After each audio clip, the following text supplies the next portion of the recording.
Ils sont déterminés à sauver leur emploi. Les salariés de l'usine d'engrais de Montoire de Bretagne présentaient ce matin aux élus locaux leur plan alternatif à la fermeture du site de production voulu par le leader mondial des engrais, le norvégien Yara. Il propose une remise en conformité aux normes environnementales de l'usine et des produits plus vertueux.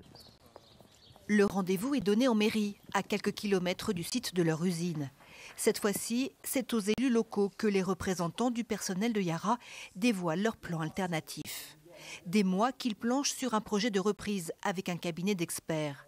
Dans ce plan, ils relancent la production, maintiennent les 139 emplois menacés et développent des engrais moins polluants. Nos engrais aujourd'hui que l'on a testés, qu'on a fait sur site et qu'on a essayé, sont des engrais qui peuvent notamment sur un produit réduire considérablement la consommation d'eau et donner juste ce qu'il faut aux plantes, pas plus ni moins, juste la quantité qu'il faut. Un plan qu'ils assurent viable économiquement pour un montant inférieur aux 80 millions d'euros prévus par la direction de Yara France pour transformer l'usine en plateforme logistique de stockage. Le site actuel, pointé du doigt pour de lourds manquements aux normes environnementales depuis des années, serait remis en conformité.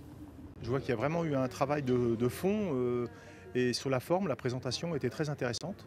Ça me paraît pertinent et crédible, donc c'est plutôt rassurant parce que c'est vrai que quand des salariés se lancent dans une telle aventure, mais ils se sont bien entourés avec un cabinet spécialisé et franchement la feuille de route est plutôt belle à voir.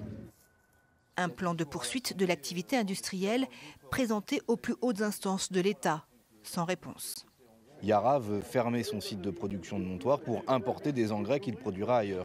C'est donc contraire à l'intérêt économique, à l'emploi, mais aussi à l'intérêt écologique, parce que les conditions de production ne seront pas meilleures qu'est-ce qu'elles devraient être ici si on respectait les normes. Donc le gouvernement doit défendre l'intérêt général, doit défendre une forme de souveraineté industrielle et ne pas laisser faire cette délocalisation.